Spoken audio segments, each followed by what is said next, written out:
Il est très important pour toutes les personnes qui me suivent et qui suivent cette émission de comprendre que la notion d'enfant de Dieu, elle n'est pas liée à une chapelle.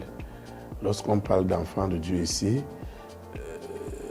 la notion de la lumière, la notion du sel de la terre est établie.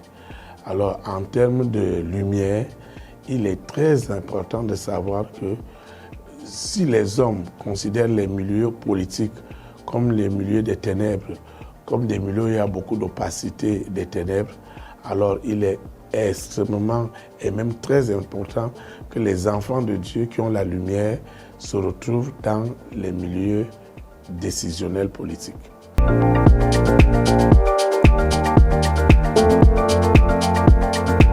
Alors nous savons ce que la lumière doit faire.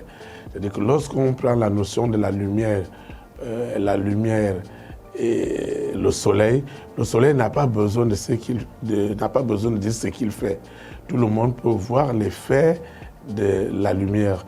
Et lorsqu'on voit la lumière ici, on voit la sagesse, on voit l'intelligence, on voit le savoir-faire.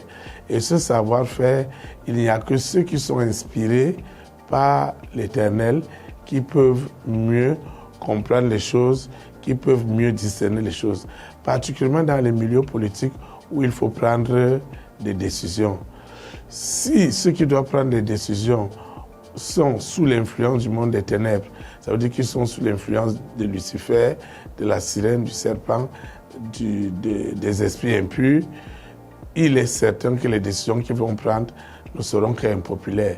Maintenant, s'ils sont inspirés par l'Esprit de Dieu, ils sont par la lumière, il est certain que les décisions qu'ils prendront seront pour le bénéfice d'un plus grand nombre.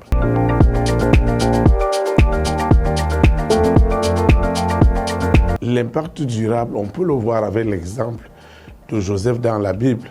À partir du moment où Joseph a manifesté son don à la prison et que ce don a eu un témoignage, ceux qui ont bénéficié du témoignage de Joseph sont allés rendre ce témoignage au roi. Et lorsque le roi, qui peut représenter aujourd'hui nos chefs d'État, nos premières dames, ont été au courant et qu'ils avaient des sollicitations, ils sont allés vers l'enfant de Dieu, ils sont allés vers le serviteur de Dieu qui a bien expliqué au roi sa vision, son songe.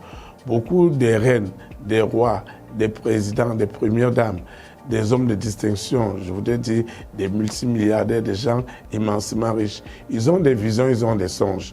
Il n'y a pas quelqu'un qui peut mieux leur expliquer ces visions et ces songes s'ils ne sont pas des enfants de Dieu. Et lorsque Joseph a expliqué au roi, au chef de l'État à l'époque, sa vision, et lui a montré la stratégie qu'il devait faire pour éviter la famine qui devait arriver, le roi a vu que Joseph avait le profil, il lui a donné des responsabilités. Et pour ceux qui lisent la Bible, l'influence de Joseph a mis près de 4 siècles, 400 ans en Égypte.